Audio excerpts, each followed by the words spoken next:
Dahil yung mga boto sa Mindanao talagang na-focus doon sa Duterte. kina Atty. Rodriguez, Oo. kina Jimmy Bundok, Oo. lahat ng mga Duterte, no? At Yeah. least 5 of them talagang nandun. Basta't Mindanao, sila yung top 12 ng top 12. Ganyan ka-solid ang support ng mga Dutertes. And remember, hindi naglabas ng AKAP, hindi naglabas ng AX, hindi naglabas ng pera, hindi nag-vote buy ang PDP laban or yung mga tao na in-endorse mismo ni VP Sara and ni Tatay Digong.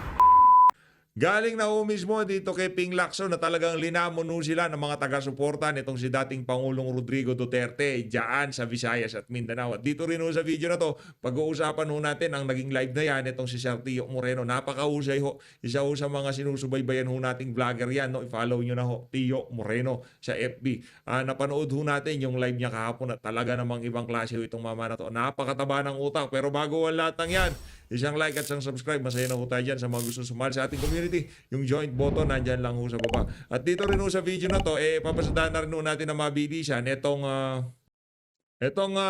video nitong si dating Executive Secretary Salvador Migueldea na kung saan noon ho palang pagdating ho nila sa Daig Netherlands, ito yung mga bagay na hindi nakikita ng iba nating mga kababayan. Kaya mas maigi na hong maipakita ho natin ito sa PH Update. Ibang klase ho itong si dating Pangulong Rodrigo Duterte. Yung mga humuli, umabuso, yumura sa kanyang mga karapatan bilang Pilipino, inaalala pa ho niya pagbaba nila dyan sa Daig Netherlands. Panoorin ho natin ito mga kababayan.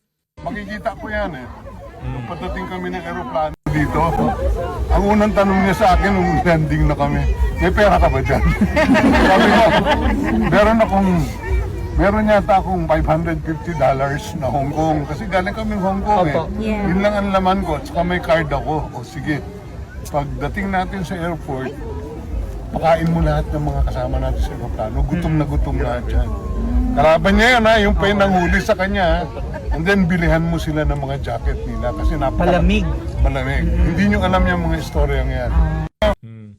Yun ho ganun hong klaseng tao itong si dating Pangulong Rodrigo Duterte. Alam niya na yung mga yan na pag-utusan lang, talagang pagka hindi nila ginawa, mawawala yung hanap buhay nila, pagiging pulis nila, pero mali pa rin.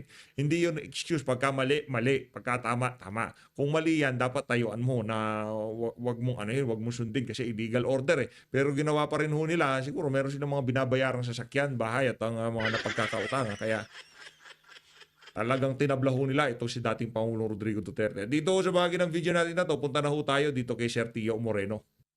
Matindi ho ito mga kababayan. Sinasabi ko sa inyo na at least ako, kahit 99.9% lang ako na almost perfect lang, hindi naman ganyan ang mukha ko. Nakikita nyo yan?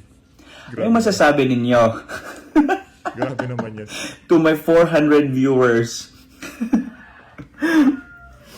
hindi. Ako, accepted ko yung lahat ng mga flaws ko in life, yung mga imperfections ko. Alam ko na hindi ako makinis because I have a very sensitive skin. In my previous Facebook live, sinabi ko na sa inyo na yung skin ko, pwede kayong mag-draw dito. Pwede nyo siyang guhitan, pwede nyo isulat yung mga pangalan niyo so mag-swell siya ganyan. Hindi naman siya makate. Tapos I did my skin test na din and hindi naman daw siya problem talaga. So it's just the reaction, normal reaction of my skin. Kaya kung nakikita nyo, hindi ako makinis ganyan. Na-enhance lang yung parang complexion ko ngayon because I have 2 lights na ginagamit ko. Teka lang ha. So yan. ang hindi ko maintindihan, may mga tao talaga na grabe, hugis bigas yung yung dito nila sa TikTok na mga videos nila or mga photos nila, grabe yung mga jawline. Pero in reality pala, ganito.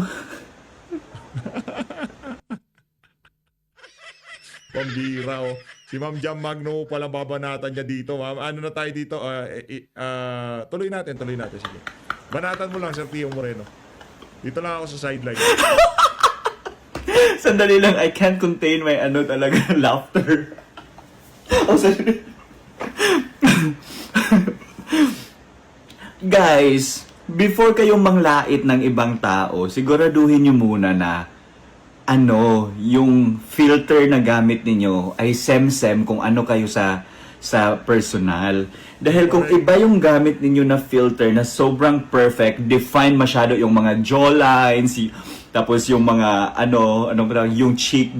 Alam ko yan, yung picture na netong si Jam Magno, yung talagang yung makeup niya, meron siyang tingog na t-shirt, di ba? Yun siguro yun. Kasi perfect na perfect, pero pagka sa personal, mukhang palakay. Bone and everything, tapos perfect masyado yung yung mga eyebrows, pero in person pala para kayong tabili. You know what tabili, guys? To make the story short, itong si Jam Magno, talagang masyado siyang bira ng bira, na kesyo ganito siya, medyo kesyo ganito mukha niya, ganyan siya. Sa personal, sa wala palang filter, yun ho pala pagmumukha niya. Punta na tayo doon sa Banatan, itong si Sir Tio Moreno, rekta ho tayo doon. Ko doon. Ito. Sorry, in my previous interviews, rather. So, one of my interviews, nangyari siya sa Billionario Channel. So, I was asked by the news anchor, tinanong niya ako na, sa mga naririnig ninyo, ano pala yung basis nila for impeachment case, ganyan-ganyan. So, I answered, like I said, allegedly, the congressman who signed the impeachment case against VP Sara, they are going to get 150 million, 25 million for the ACAP, 25 million for the AX, and then 100 million for the infrastructure development project. So yan yung sinabi ko. They discredited me on that statement and they labeled me fake news peddler because nga wala naman daw akong basis and saan ko kinuha yung data na yung information na yon. What they fail to understand is the question itself. The anchor mismo nagtanong na base sa mga naririnig nyo. And at that time, when the House of Representatives impeached VP Sara, yun yung lumabas ng mga information, 150 million per signature of the congressman. Okay, hinintay ko yung right time for this to be revealed. Okay? Yan. And just very, very recently, Toby Tiangco, okay? Toby Tiangco, guys, siya yung campaign manager ng Alyansa para sa Bagong Pilipinas. In one of his interviews, the recent interviews, sinabi niya na may bayaran talaga sa impeachment case ni VP Sara. And he is even blaming the leadership of Romualdez in the House of Representatives because sila yung nagtulak. They pushed through with the impeachment na alam naman nila na it is impossible to happen, especially during the election season. So nag-aaway-away na sila. Imagine kaalyado nila si Toby and si Toby mismo ang nagsabi na may bayaran. Correct. Matindi So sino ngayon ang fake news? Ako na nagsasabi ng katotohanan or yung people na they are hiding the truth and then eventually it came out? It did not come from me. It came straight from the mouth of their ally, Toby Tiangco, the campaign manager of Alyansa para sa Bagong Pilipinas. And earlier, VP Sara had a press con. Tinanong siya, yung mga base sa yung sa impeachment, mga ganyan, and she answered, what I heard is 1.5 million and 6 million ang binigay just to sign my impeachment case. Why is that a problem, guys? It is a problem. This is because it's an executive matter. And if you allow someone from the House of Representatives or our congressman to meddle on the executive matter, especially on the monetary issues, that's already pork barrel. And pork barrel, according to the Supreme Court, is unconstitutional. Now, lahat ng mga congressman na yun na pumirma, if may proof na si VP Sara against them, and VP Sara can prove that what they did really is pork barrel, then lahat sila mananagot. That's why this 2025 midterm election is very crucial. Because again, this would determine the fate of our nation in the next 3 years before the 2028 elections. So ang mangyayari ngayon guys, mag-change ng leadership yang sa House of Representatives. Bakit mo pa, di ba, i-risk yung political career mo by aligning with Romualdez if VP Sara and her team already has the proof to prove that there is really something wrong in the House of Representatives. Now, sinabi ni VP Sara na she suggested to Congressman Paulo Duterte na kukunin niya ang House Speakership. Nako. Interesting, right? This is because pag makuha ni Kong Paulo ang House Speakership, makakakuha na naman tayo ng mga allies.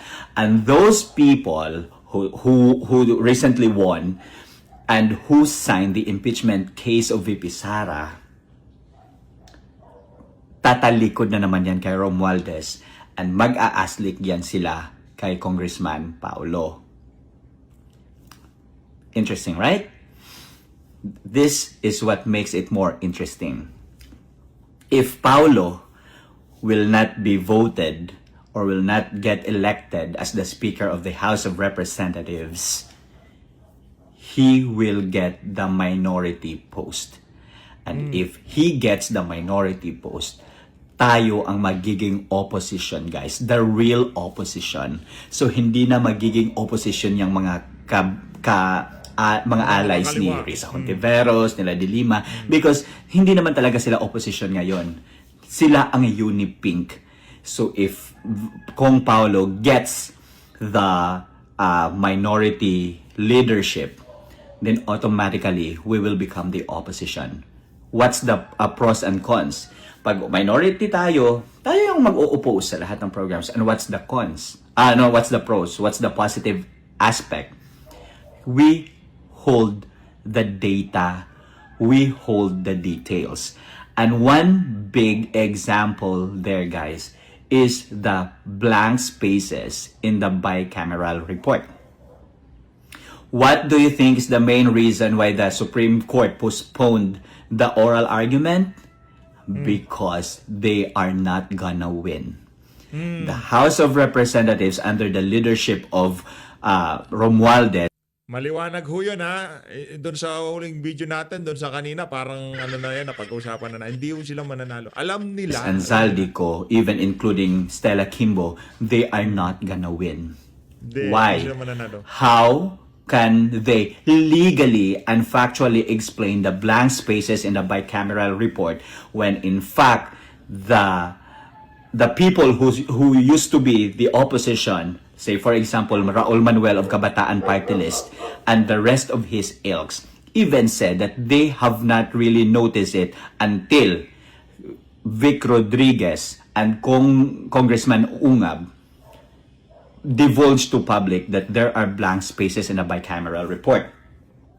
And this is very easy to prove, guys. Why? Because even Amy Marcos said she did not sign the bicameral report because of the same observation that there are blank spaces.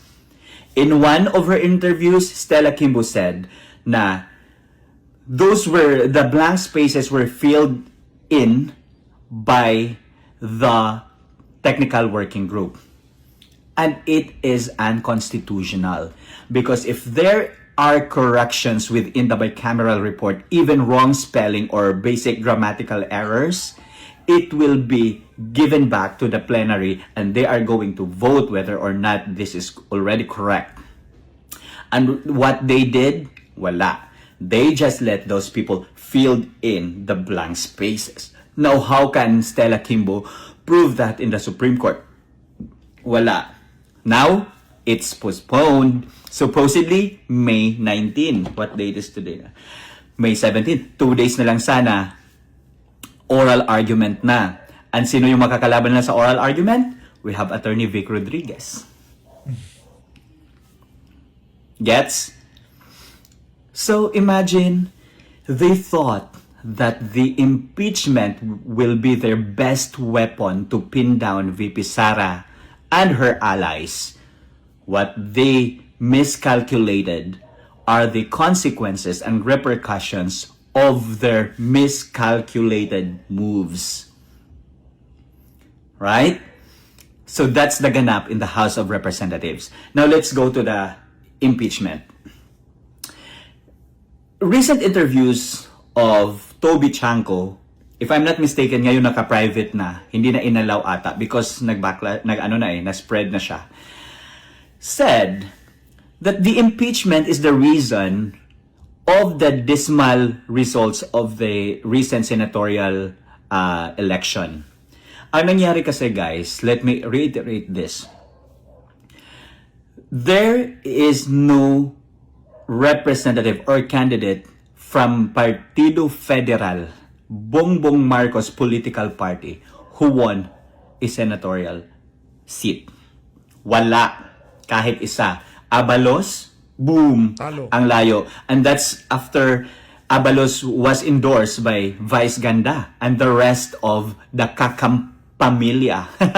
The Kakampamilya. Yung mga celebrities na wala naman talagang alam sa politics na nakikialam, and because they have following, they thought that their followers are dumb, mag-i-endorse lang sila kahit hindi naman na research yung background and everything. So yan yung nangyari kay Vice Ganda. And then Abalos did not win. Wala. Now, in terms of the political party of Martin Romualdez, the Lakas CMD, there's only one, Erwin Tulfo. Siya lang ang nanalo.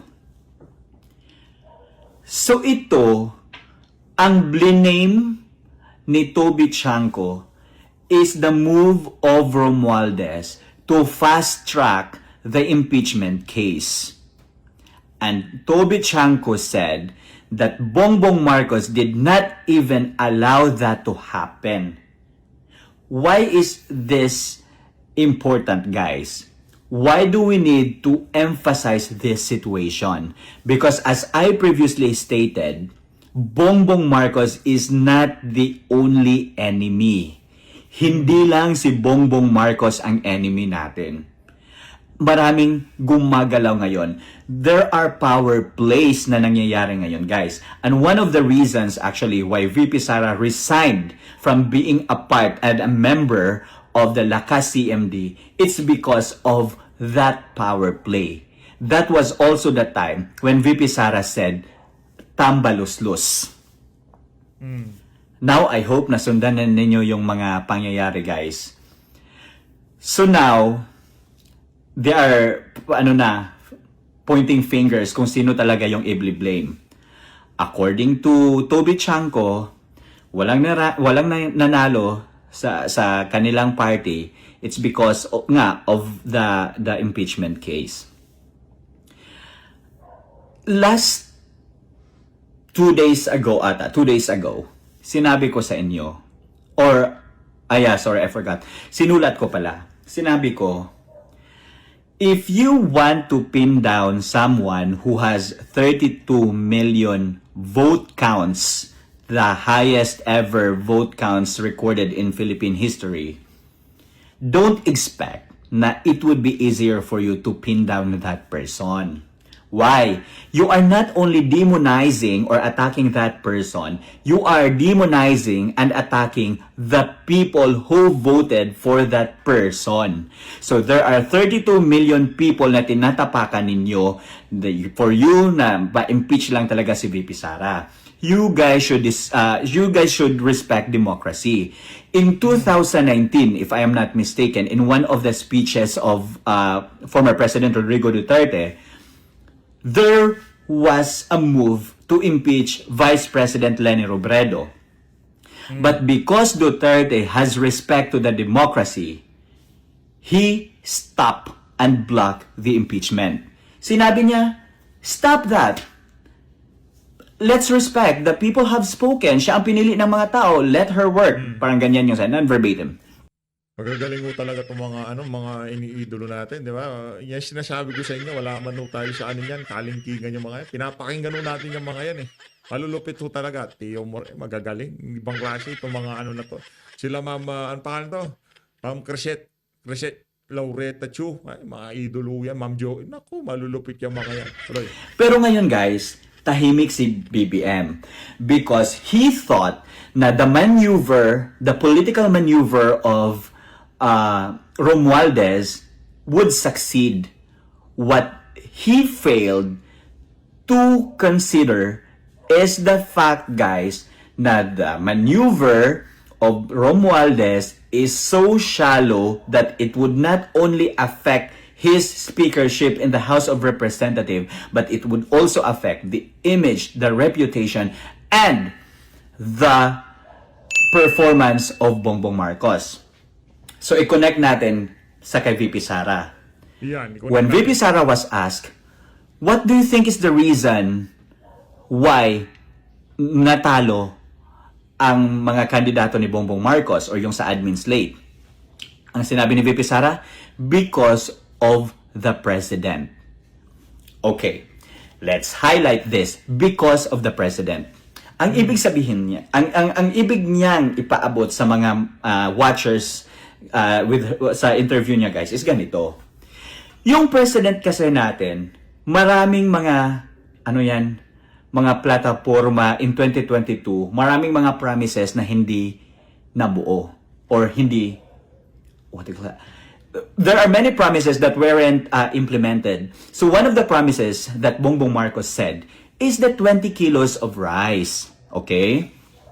Ito yun eh. Ikaw, for example, ako bilang mahirap at anak ng isang ordinaryong Filipino, di ba? Of course, if I hear a certain politician promising me for a 20 kilos rice, I would definitely vote for that person. Okay? So ito yung parang battle cry of Bongbong Marcos during his 2022 presidential campaign. Okay? Correct.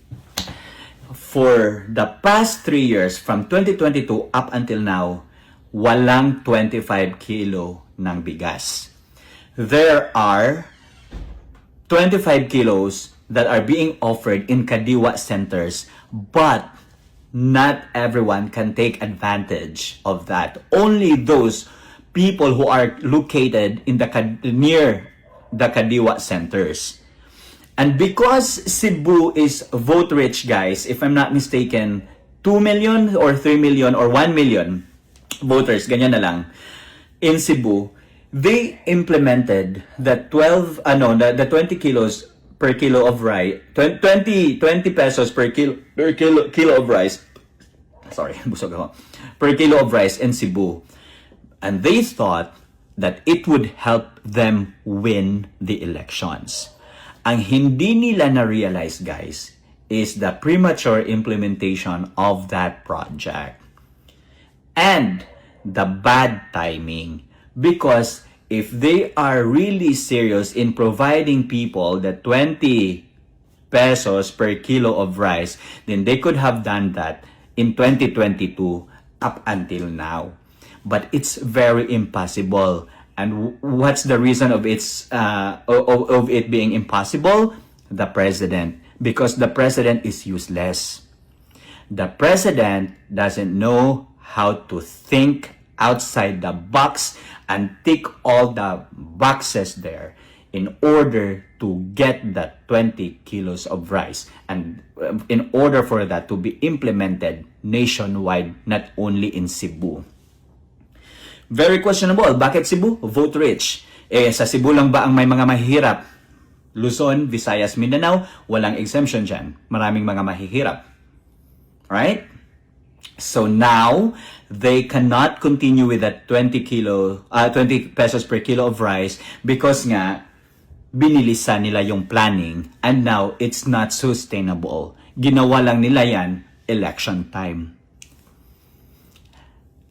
And nakita nila after the election na the PDP Laban candidates, the senatorial candidates coming from the slate of Duterte, won in Cebu and Mindanao. Top 5 nasa PDP Laban.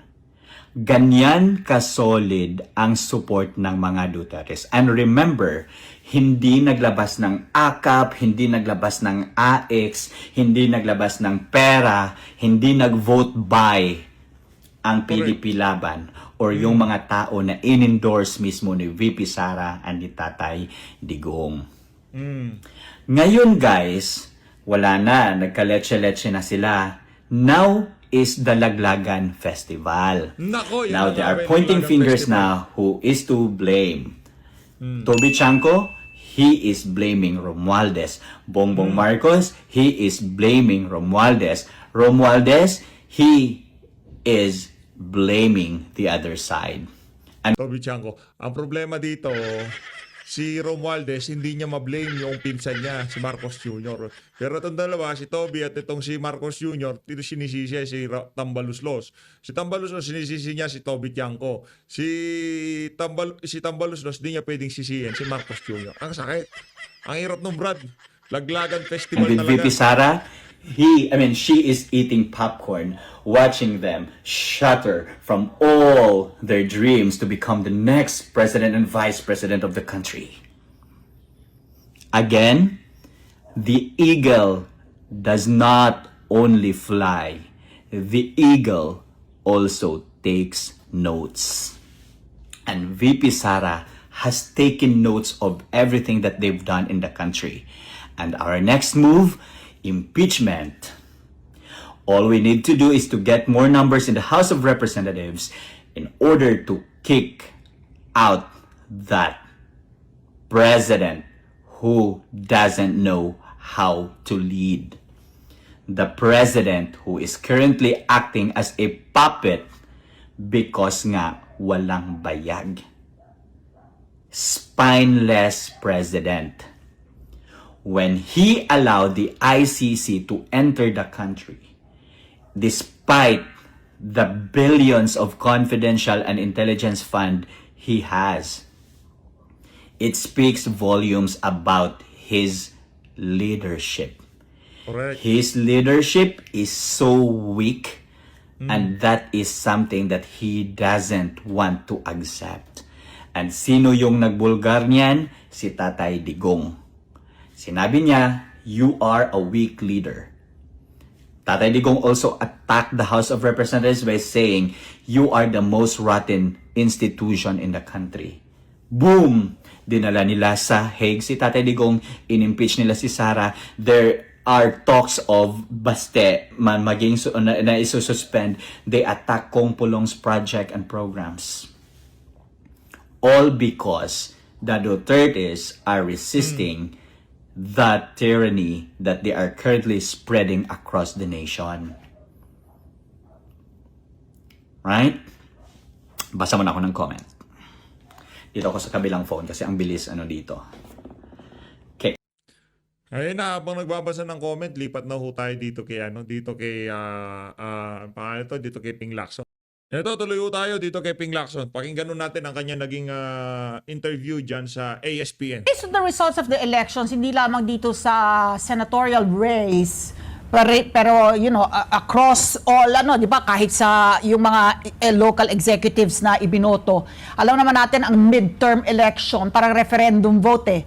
Kung masaya ba sila doon sa administrasyong Marcos nung nakaraang 3 taon, ngayong midterm niya ay magdedesisyon kung nasa tamang landas ba, is he on the right track. Ano po ang assessment ninyo sa boto po ng mga Pilipino ngayong midterm elections? Bago yung boto ng Pilipino, doon muna tayo sa mga local government officials na binanggit mo, no? Kasi marami sa mga administration candidates walang kalaban. Ano post nga? Ibig sabihin, kaya nilang mag-focus doon sa mga senatorial candidates ng administration na kung saan hindi naman ito yung parang true violence o intimidation o kaya vote buying. Hindi naman tungkol doon. But they could have easily used their influence over their constituents. Kasi kaya nga sila walang kalaban kasi napakalakas ng influence nila doon sa mga lugar nila. Yun ang nakikita kong parang hindi nakapag-deliver para sa administration candidates. Or, it could be that, or yung mga botante talagang voted based on their own beliefs, based on their own conscience na kung ano yung pananaw nila sa administration. If it is the latter, then maganda para sa sambayanan, hindi maganda para sa administration. Pero kung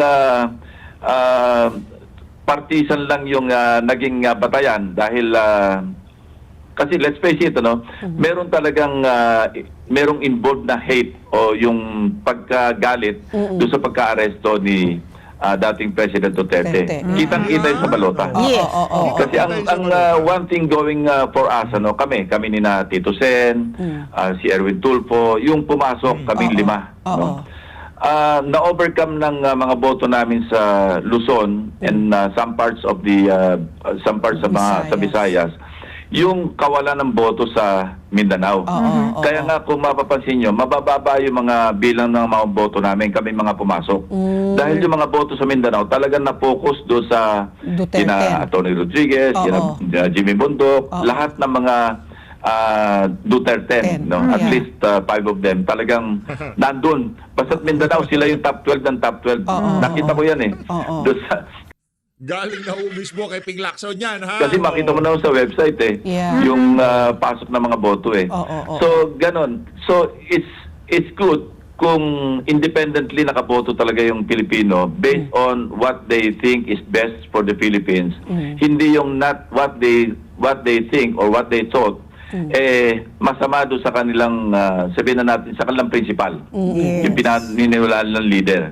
Kasi kung ganon, parang yung pagkahati-hati natin, na-involve yung mga botante natin. Hindi ba? Pero kung yung pagkahati natin, dahil sa nagkaroon nga ng referendum at ang tingin ang pananaw noong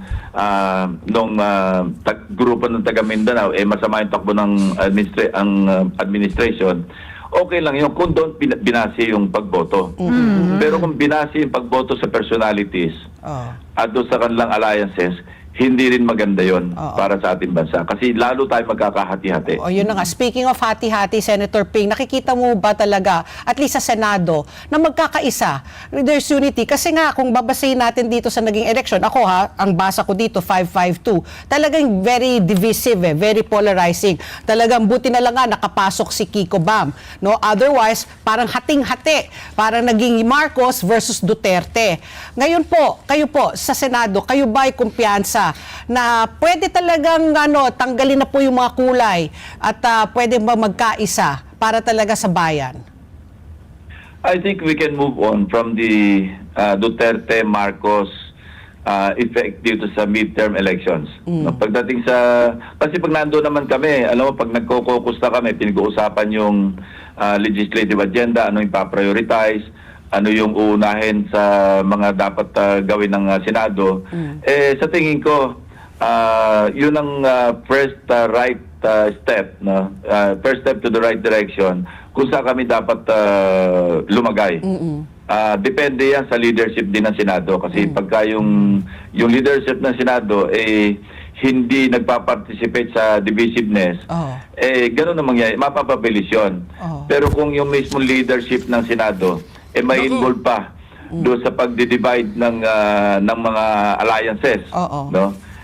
Masama 'yon kasi pero even if ganun ang maging tayo ng leader ng Senado, may mga individual senators, as I mentioned earlier, na talagang tatayo sa sarili nilang paniniwala, sa sarili nilang prinsipyo.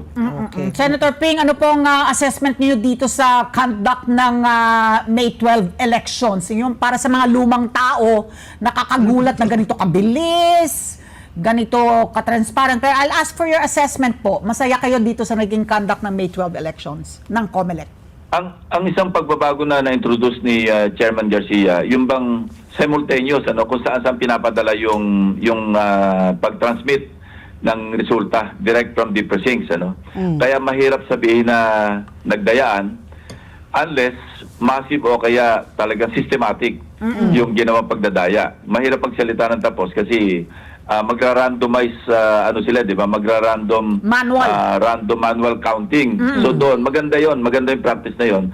Kasi even if mag-manual sila ng say 0.5% or even less that quantity, makikita ko may pattern na merong mga mali o merong mga anomalya sa na-transmit na I think 1% would be a good number, although medyo marami yun kasi kung considering na 60 million or almost 70 million yung registered voters at ang bumoboto Para nasa 80% eh. Mataas yung turnout eh.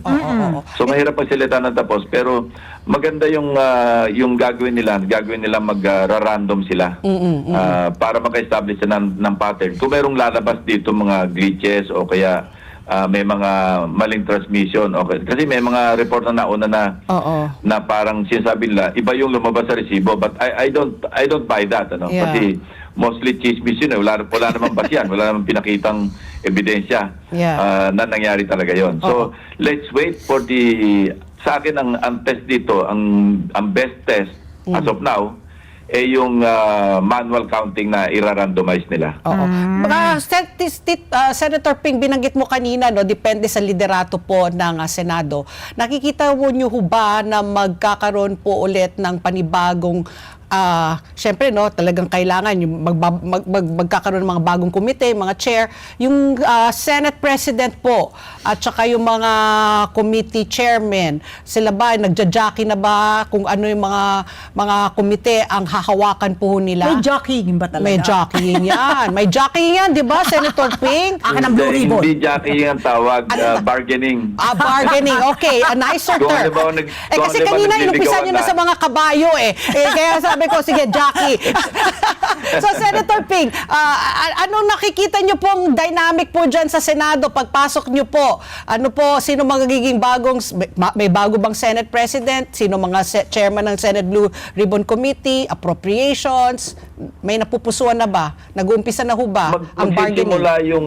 Magsisimula yung mga pag-uusap-usap dyan after proclamation. Parang official na kung sino yung 12 papasok. So, pero ngayon pa lang, I'm sure, yung mga medyo nag-aspire o kaya merong minamanok na maging leader o mag-retain ang leadership ni Senate President Escudero, I'm sure nagbibilang na ngayon yan. Dahil more or less kita na naman yung kung sino yung 12 na papasok. Medyo kanya-kanya ng, as we speak, alam ko, nagtatawagan na ngayon. See? Kanya-kanyang tawagan na. Nagtatawagan na. Pwede nyo bang i-share sa amin? Tayong tatlo lang nang po nag-uusap, Senator Ping. Sino bang napupusuan mo nyo? Ganun na. Hindi pa tayo na-proklama. So baka sabihin, napaka-presumptuous naman natin na namimili tayo ng... hintayin na number muna 7 natin na. magkaroon Sige, ng sige. proclamation. Sige, after I hope proclamation. mapadali kasi medyo bumagal ang bilangan. Ayun na nga mga kababayan, dito na tatapusin ang ating reaction video. Maraming salamat sa pag-support sa Page Update. Mag-ingat po kayo lahat. Mahalin natin ang Pilipinas.